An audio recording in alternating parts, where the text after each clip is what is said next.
자, 오늘부터 한 주간 일본 김치 선교를 위한 특별 새벽 기도회를 합니다.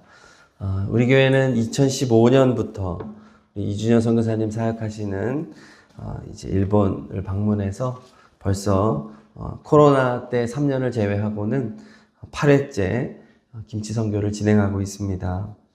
이준현 선교사님은 홋카이도 현에서 사역하시는 유일한 감리교 선교사님이시죠. 강원대 졸업하시고 또 홋카이도 대학원을 다니시다가 이제 일본 IVF에서 대학 선교 사역을 하시면서 선교사로 헌신하셨습니다. 그리고 이제 우리 교회에서 이제 선교사 준비를 하면서 감리교 신학대학원을 다니시면서 이제 우리 교회 대학부 담당으로 아주 훌륭하게 사역을 잘 감당하셨습니다. 그리고 2014년 7월 13일에 일본으로 파송을 받으셨고, 작년에 선교 파송 10주년을 지나 올해 11년 차이십니다. 특별히 올해는 김종호 담임 목사님께서 마지막으로 선교를 함께 하시는 것이라 또 더욱 의미가 있다고 할 수 있겠습니다. 저는 이번 주간 특별 새벽 기도회를 하면서 요나서 말씀으로 은혜를 나누고자 합니다. 요나서는 구약 성경에서 가장 선교적인 책이라고 할 수 있습니다. 마태복음 28장 18절 이하에 보면은 예수님의 지상 명령이 나오죠. 하늘과 땅의 모든 권세를 내게 주셨으니 그러므로 너희는 가서 모든 민족을 제자로 삼아 아버지와 아들과 성령의 이름으로 세례를 베풀고 내가 너희에게 분부한 모든 것을 가르쳐 지키게 하라. 우리 주님의 이 지상 명령이 어디에서 구약의 어디와 연결이 되느냐? 요나와 연결이 되는 겁니다. 요나서 전체가 선민의식이 강한 유대인들에게 이방인 선교의 비전을 열어준 책이기 때문에 그렇습니다. 아주 독보적인 책이고 어떻게 보면 유대인들에게 있어서 충격적인 책이 바로 요나서가 됩니다. 구약에 많은 선지자들이 있지만 그 중에 이방 나라의 파송을 받은 선지자는 엘리야와 요나 둘밖에 없습니다. 그리고 엘리야는 사르밧 과부 한 가정에만 파송되었지만 요나는 니느웨 도시 전체에 파송되었다는 점에서 독보적인 이방 선교의 장을 연 사람, 바로 요나인 것입니다. 그러나 이런 특별한 사명을 받은 요나인데 그의 반응은 매우 실망적이라고 볼 수 있습니다. 요나서는 다른 선지서들과는 좀 달라요. 다른 선지서에서는 이제 1인칭으로 하나님의 말씀을 대언하는 입장으로 이제 많이 대부분 기술되어 있는데 요나서는 요나가 3인칭으로 기술이 되면서 요나의 행동을 이렇게 보여주고 있는데 그의 행동이 선지자들과 너무 달라요. 하나님의 말씀을 받았는데도 불구하고 순종하지 않는 철부지 선교자의 모습을 보여주고 있습니다. 총 48절로 이루어진 성경인데 그를 통하여 니느웨에 선포된 하나님의 말씀은 한 절이 채 되지 않습니다. 0.5절이라고 표현을 하는데 너무나도 불성실하고 불충한 선지자의 모습을 보여주고 있는 거죠. 사실 요나는 북이스라엘을 대표하는 선지자로 업적이 많습니다. 그가 이제 사역할 때가 북이스라엘 왕 여로보암 2세 때입니다.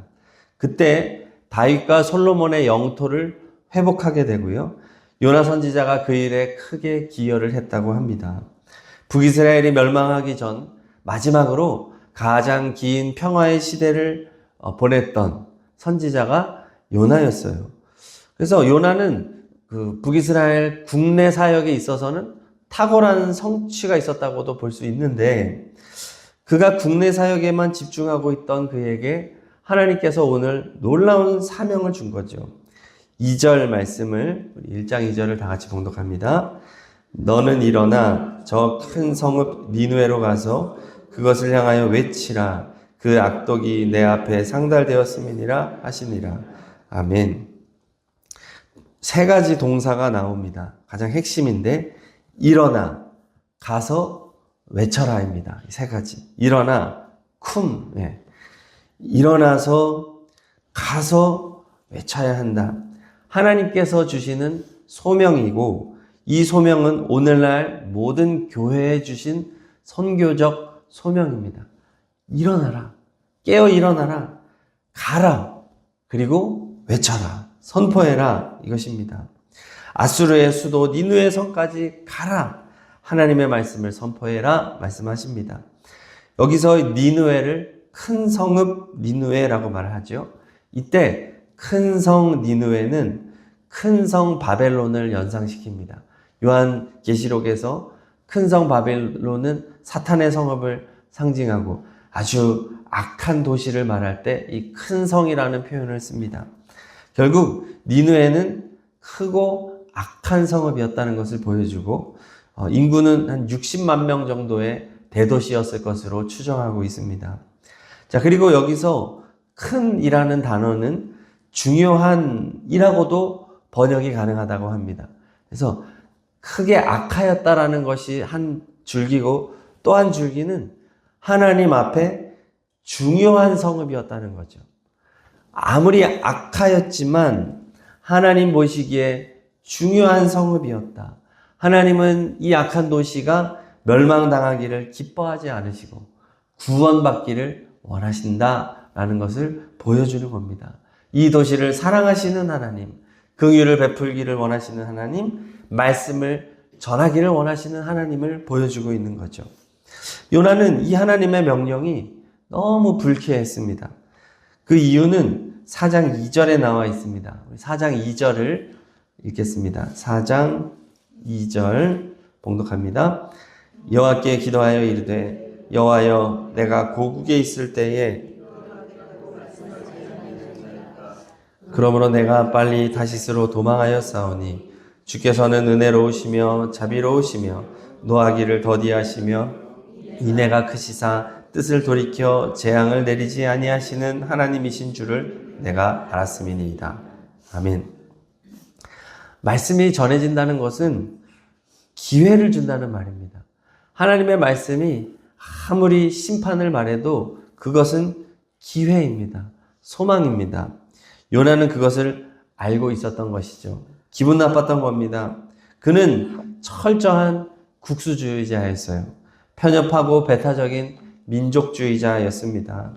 그래서 북이스라엘의 강력한 위협이 되는 아수르, 그 나라의 수도 니느웨는 반드시 심판받아야 된다.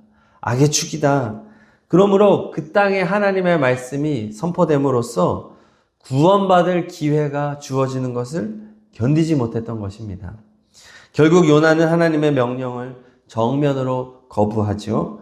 1장 3절 읽겠습니다. 3절 그러나 요나가 여호와의 얼굴을 피하려고 일어나 다시스로 도망하려 하여 욥바로 내려갔더니 마침 다시스로 가는 배를 만난지라 여호와의 얼굴을 피하여 그들과 함께 다시스로 가려고 뱃삭을 주고 배에 올랐더라.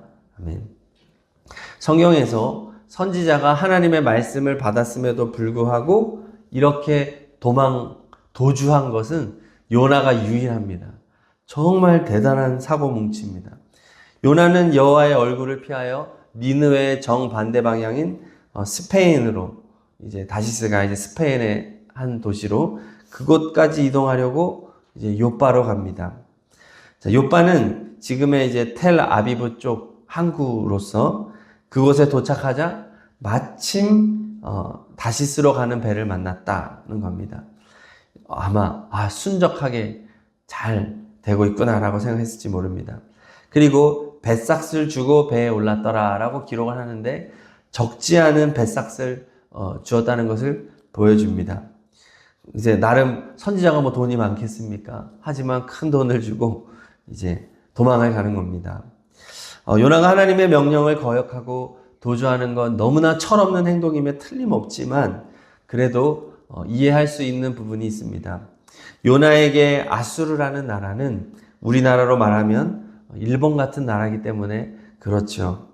우리나라가 1910년부터 45년까지 35년 동안 일제강점기를 통해서 얼마나 많은 고통을 당했습니까? 많이 수탈을 당했죠. 민족 말살 정책, 역사 왜곡, 한국어 사용 억제, 문화유산 파괴, 강제징용, 또 여자 정신대 제도, 일본군 위안부, 치욕스러운 아픔을 준 나라, 잔인한 나라가 바로 일본 아니겠습니까? 지금도 독도가 자꾸 일본 땅이라고 한 번씩 이렇게 분노를 유발하고 있죠. 아직도 이런 깊은 아픔을 가지고 있는 분들이 있고, 그래서 일본만큼은 절대 용서할 수 없다. 운동도 일본한테는 지면 안 된다. 지금은 예전 같진 않지만 여전히 이런 정서가 우리나라에 남아 있습니다. 자, 그럼에도 불구하고 우리 교회에서 이렇게 일본에 선교사를 파송하고 8년째 김치교실을 운영한다는 것은 참 귀한 일인 줄로 믿습니다.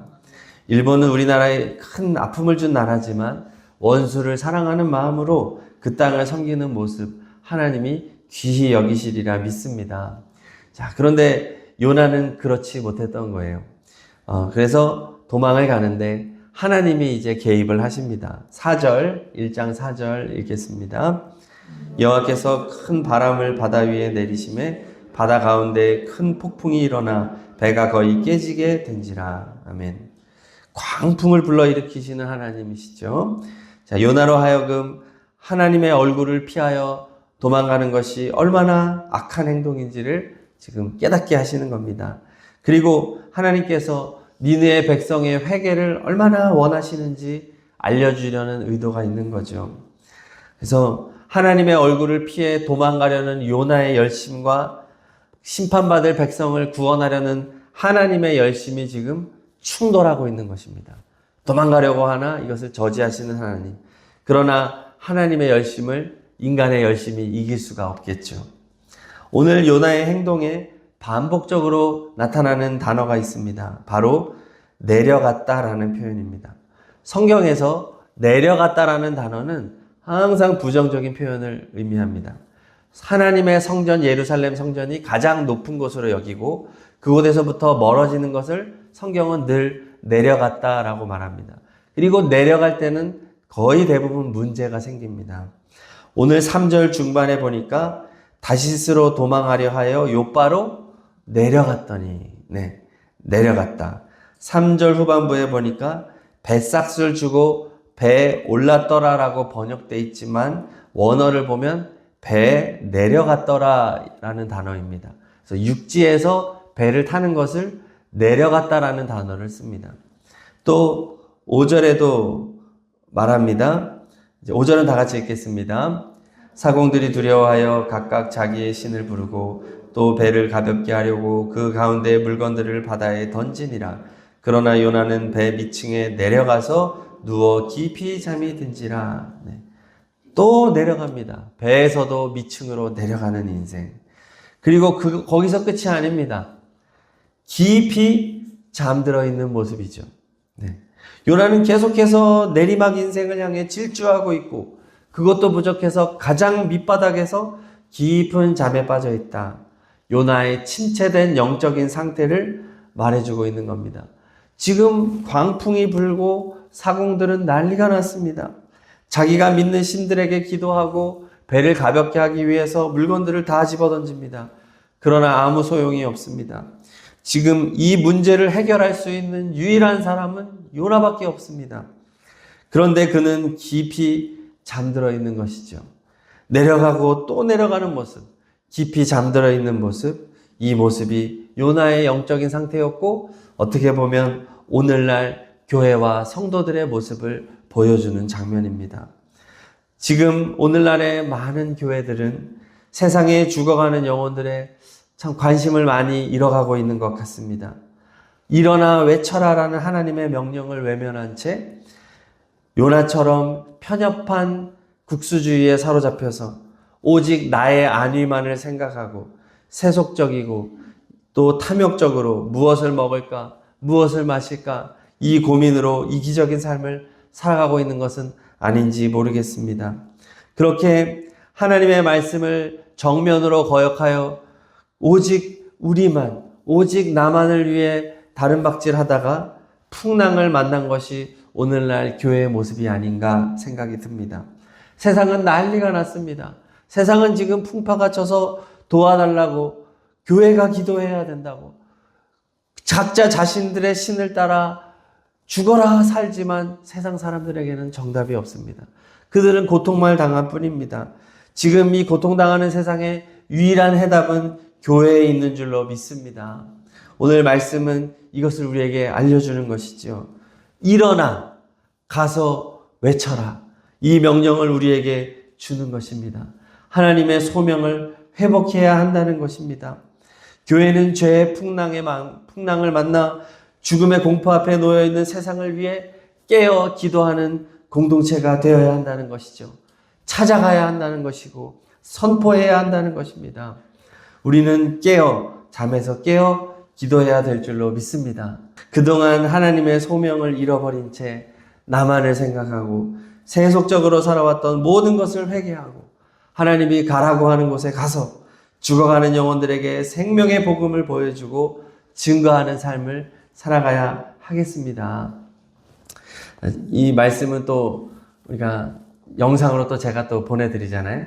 지금 이 자리에 안 계신 분들 또 이제 남은 한 주간 동안 열심히 참여해 주시기 바랍니다.